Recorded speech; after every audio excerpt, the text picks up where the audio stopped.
Sunday, spring, in Corvallis, Oregon. Going up to Brandis Park. It's very small. It's on the northwest side of Corvallis. There wasn't much about it on Google Maps. They do have a website for the City Parks program. And how to get there, I'm not really sure. But we're going to see if we can find a way into the park. It's very, very small. Corvallis has a lot of small parks. Oops, sorry about the wind. Let's walk a little. A lot of little parks in Corvallis, sprinkled throughout, mostly surrounding the outskirts. Some of them are quite extensive with, you know, running, biking, trails, hiking. Corvallis has got a lot of options, actually. And it's a beautiful area. As you can see, like, there's trees. It's awesome. So let's go see what's up there. There's two little parks side by side up here. Let's go see what's in them.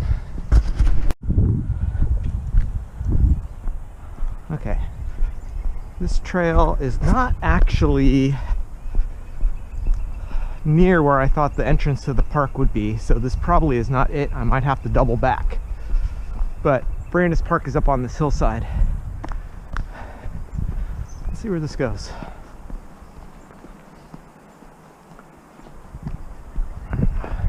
Almost looks like a bike path.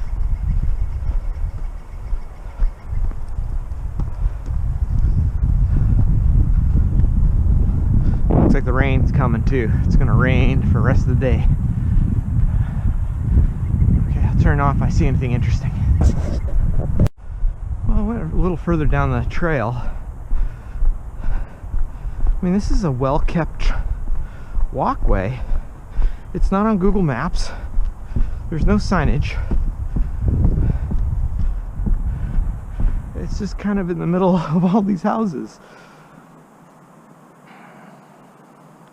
It's an easement. I got a feeling I'm gonna have to double back.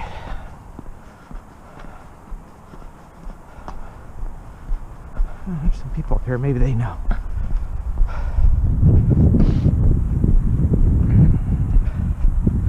Check the map real quick.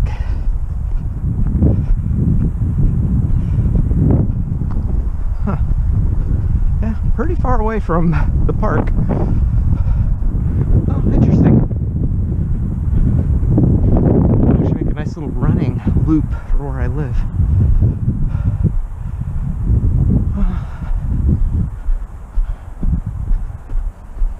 Let's continue up this way and see if we can find a way in the park. I have to say, the stark contrast between people knowing their surroundings when they live in a certain area is very telling. Like, Americans don't really know what's around their area. I mean, I've asked like 2 or 3 people so far where this park is, which is right here, right up on the hill, and no one knows about it. Also, you don't see anyone on the street. If this was Macedonia or Balkans or Europe or Africa, there'd be people everywhere. I don't see a single person. It's crazy. A lot of squirrels. Nice houses. Okay, let's see if we can get up into it from here. Might have to do some bushwhacking. Oh, that's a cool squirrel. I know you're there. Man, those guys can hide really good. Okay.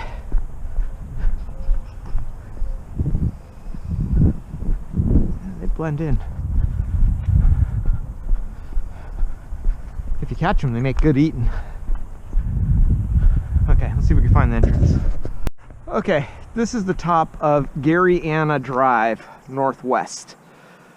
This is the street I actually live on. And this is Brandis Park. There's not like a parking space other than on the street. And there's nothing really here but trails. So we're going to explore and see what we can find.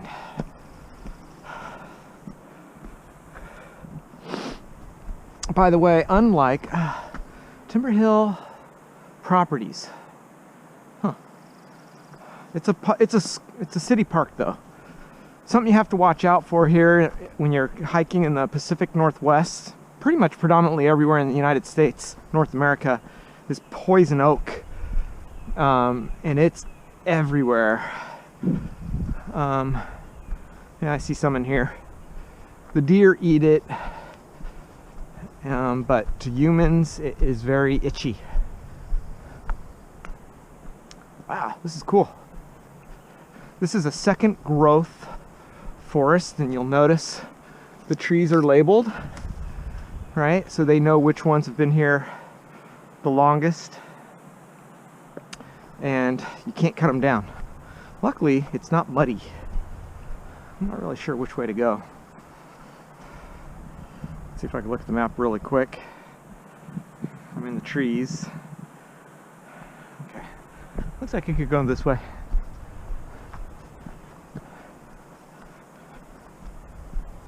It's 65 degrees out here Fahrenheit. So it's about maybe 10, 15 degrees Celsius. You know, light jacket weather. Oh yeah, look at this old tree. And this is what they do. They don't take the stumps out or the fallen trees anymore. They just kind of let them sit there because this is habitat, you know, for bugs and critters. Oh, look at that tree. Wow.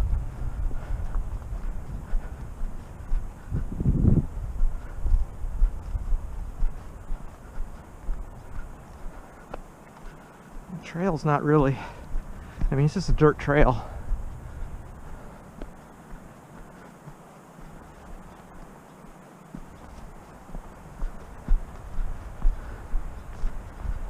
It's really mellow grade too. I mean, anyone could walk this. Older people, little kids.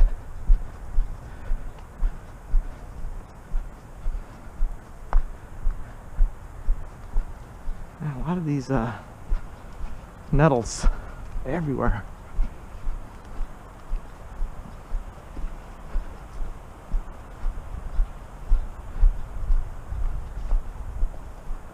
Kind of muddy here.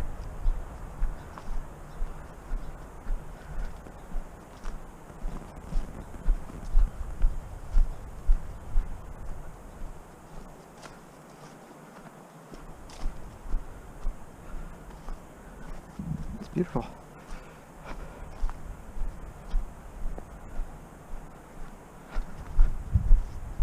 What is this?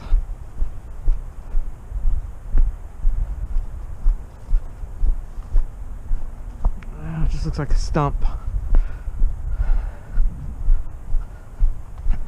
Okay, this is pretty common in the parks in the United States. Is the Park Service, to prevent cars from driving on the trails, you know, four-wheel drives and motorcycles and stuff, they'll typically put some deadfall across, keep people from bringing their vehicles in, and that's what this is. So this must be the edge of the park right here.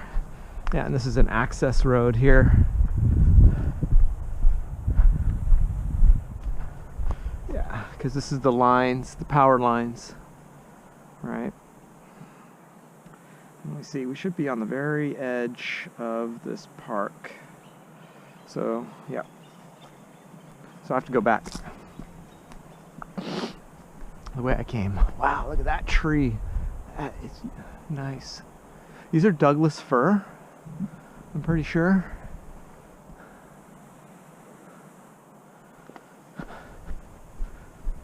Okay, let's head back. Okay, I was heading back this way on a different trail, and I saw the ground, you know, uplifted here. And if you look at this fir tree, it's angled and it's resting on those trees there. This is what they would call like a widowmaker, right? If you cut one of these other trees, this thing's going to come down and potentially kill you. You gotta be very, very careful, very unpredictable. But they had a strong storm come through here, I think a couple of months ago, and it knocked down a bunch of trees.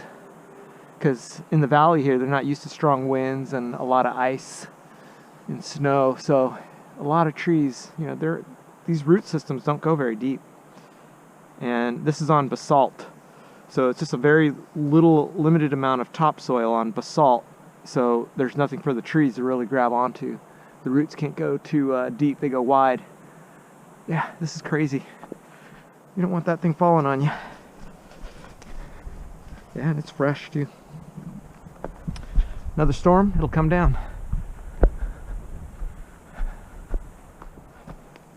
And it's not uncommon for these trees to get blown over and to fall on houses like those houses that we saw coming into the park that are kind of built into the mountainside, surrounded by all these trees. I had a good friend when I was little, and a big redwood tree right down the center of the house. Luckily it wasn't the section they were sleeping in. Yeah. Interesting. Now, this whole park is just, the whole floor is just covered with these nettles. Now, I believe, if I'm correct, these are an invasive species. They don't actually, you know, they were brought in, and they just take over, and they kill everything on the ground. The trees don't mind, but all the other foliage, you know, the native plants, they can't compete, and it kills them all off, which is a shame. Yeah, and it makes, you know, cutting a trail difficult too. Alright, because this stuff is just like, you have to clean it out like every year, because it just like, in 1 year it'll just overtake everything. I mean, look at it, it's just sprouting up like crazy everywhere. Yep. So you have to come in here and chop it out, or bring in a bunch of goats. Wow, look at this bad boy. All right, this is one of the ones that fell in that storm. Can you imagine the sound that would have made coming down? Well, wow, yeah, look at that. That's pretty cool.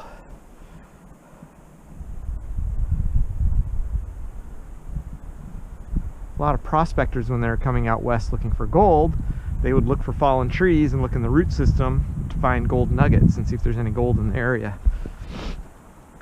But look at that thing, look at it split the wood down there.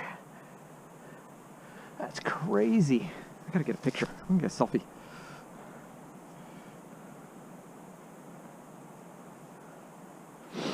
This is a good selfie picture right here.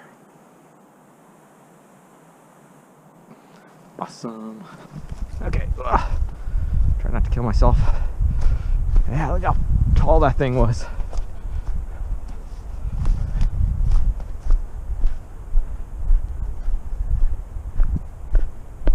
Huh. That's crazy. Okay, back through the mud.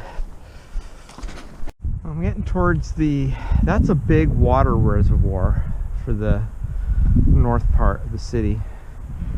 These pipes, I don't know if they're a property line pipe, I doubt it. They might be. Look at this old pump here, old well. That might have at one time supplied either houses here or maybe even the big reservoir.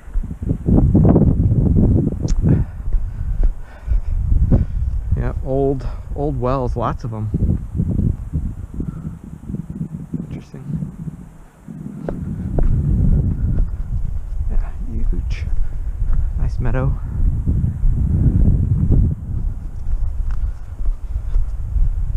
Okay, we should be getting close to the entrance. Okay, I was talking about the nettle overgrowth invasion. The ferns, these are natural, all right, to this area. And there's a few of them right here in this patch where they can get a little bit of sun. But they're still also being, this whole area should just be full of ferns, and you only have this small little patch right here of the native ferns. I mean, maybe there'll be, see, even some of the shrubs over here are trying to compete and they just die out, and the deer come through and eat them too. But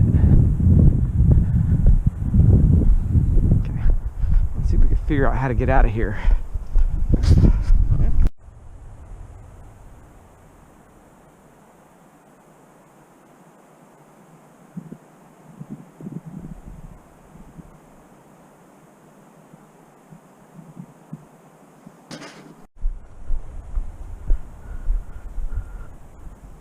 Holly, all right.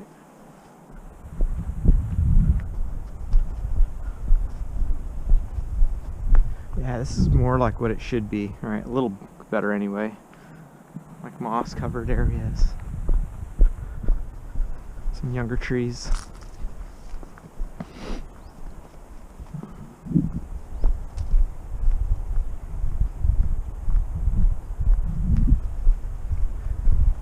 More ferns.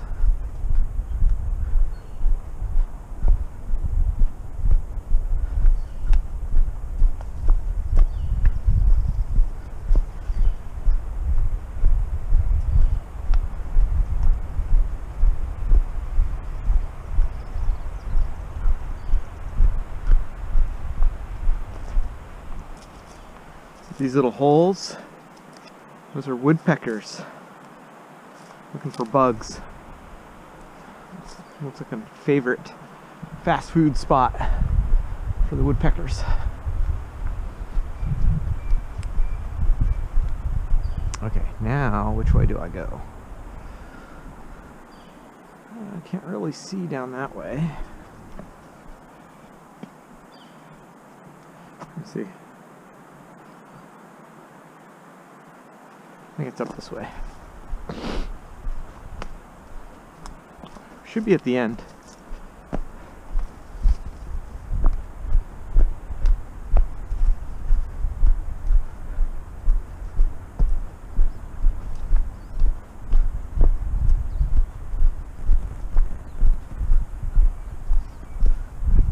Now, which way to go? I think that goes down along there. Not really sure where this goes. I'm gonna check it out. Might have to double back. Okay. That's the water tank. You could probably think the trail goes along that road right down there, or you can just go on this one. But that's it. I hope you enjoyed the walk. I'm gonna explore more of the parks in the city, so maybe I'll catch you then. I'm heading home, but you have to walk through this. I mean, people walk here. I mean, you got the dog. It's really windy here, sorry. But big water tanks for the city up here, reservoirs. And there's the gate to get in.